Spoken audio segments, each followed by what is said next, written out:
Embracing our individuality truly defines who we are because it allows us to accept ourselves for who we are, the quirkiness about us, the good, the bad.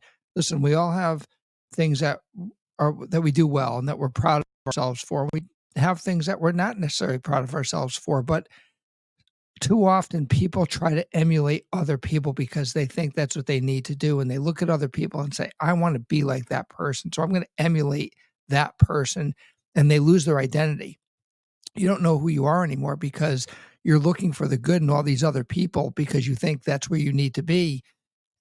Oftentimes it's because we have such low self-esteem and we don't believe in ourselves anymore. When we lose that belief in ourselves, then we look for other people. We look for other keys of other people to figure out, hey, I want to be like that. And there's nothing wrong with emulating the positive things that other people bring. You look at some of the real influencers out there, and you want to embrace what they're doing to make their lives better so that you can make your life better. But it doesn't mean that you let go of your identity, of who you truly are, of what makes you unique. Because the reality is there are people out there looking and saying, I want to be like him. He's a kind person, he's a smart person, he's a giving person, he's a loving person.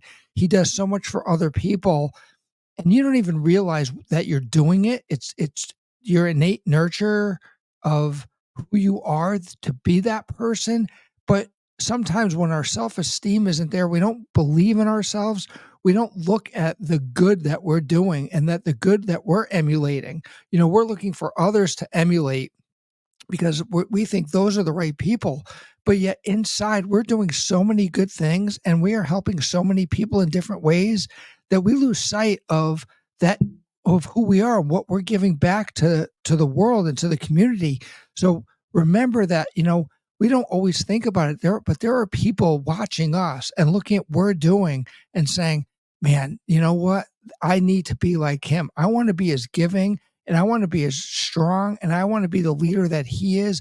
Whatever it is that you're doing, you are emulating out the good. Sure, we all have the negative side of the things that we do that we aren't necessarily proud of, but it doesn't change who we are. That is our DNA. It's our nature. We can always try to get better. We can always try to improve ourselves, whether it's our health or our finances or our career, whatever it is. We want to continue to grow. And again, we try to emulate those people that are doing what we want to do, get us to where we want to go.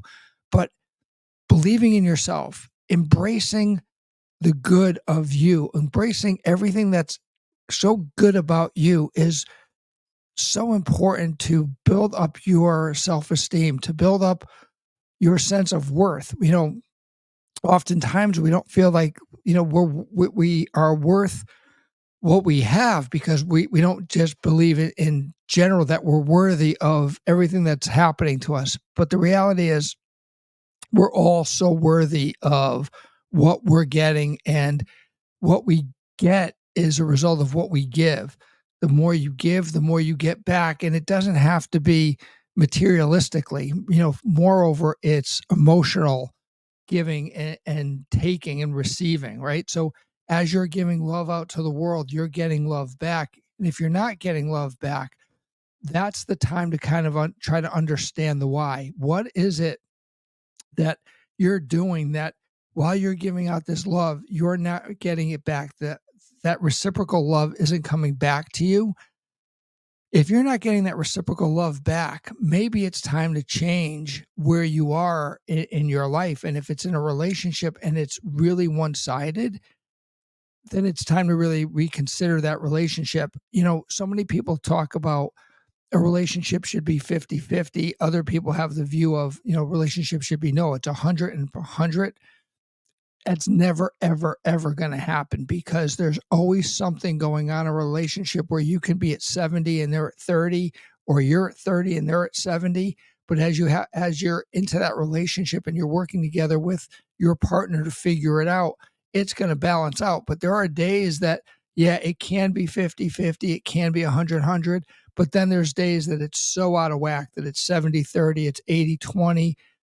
because life is gets us to that point, but we have to understand that, that is part of life, and we have to be loving and caring and understanding and moving that relationship forward.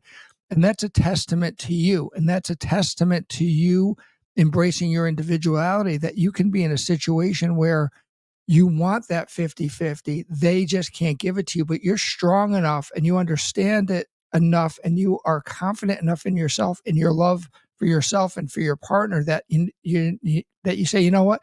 It's okay. You can only give 30 today, but I'm there for the rest. And I'm going to pull you through. And when it's my time that I'm going to need you, you're going to be there for me. It all comes down to embracing who you are. And it all comes down to appreciating everything that life offers you and that you offer the world. Don't always think about what's so important to get. Understand how important it is to give. And it isn't monetary giving. It isn't materialistic giving. It's giving of yourself to others to make them better, but also it builds you inside, and it isn't an ego thing, right? You don't do it because, oh, look at me, look what I did today. No. And sometimes there are people that feel that way, that they, to me, are insecure and need that, oh, look at me kind of mentality. I don't need that, oh, look at me, that mentality, because I understand why I'm doing what I'm doing. I don't do it for the accolades. I do it because the people that I'm doing it for matter to me, and I want to do that for them. Oftentimes when I'm doing things for a family, they say, "Oh, thank you so much. I really appreciate it." And I reply back, "My pleasure." And it truly is my pleasure. I wouldn't do it if I didn't want to do it.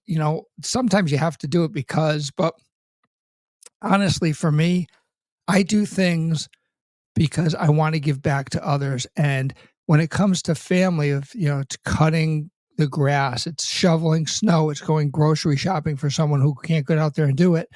I don't do it for the gratitude of their gratitude. I know they appreciate it. They don't even have to tell me they appreciate it, but they do. I do it because giving back, I know it's helping them, and that helps me. And so when I'm down, when I'm not feeling 100%, but then I do something for someone and I see the look in their eye, I see the expression on their face, I hear their words, it changes everything. But it all comes down inside. It all comes down to appreciating who you are and knowing that you are the right person and that you are the good person. So when it comes to embracing your individuality, listen, it doesn't, whatever kind of relationship you're in or relationship you're not in, that's okay. If that's where you want to be, embrace that. And I'm not going to get into a lot of the social stuff, but you know what? If you're same sex and that's what you're into, and as long as you're happy and as long as you and your partner are happy, embrace that. Embrace the feeling that you get from being in that kind of relationship. It's so important that we embrace who we are and that we are proud of who we are and that we love ourselves for who we are. So the message for today is embrace your individuality. Be proud of who you are. Emulate those who can make you better, but understand that there are people emulating you because you are a good person and you are doing the right thing. Have a great day. I'll talk to you later.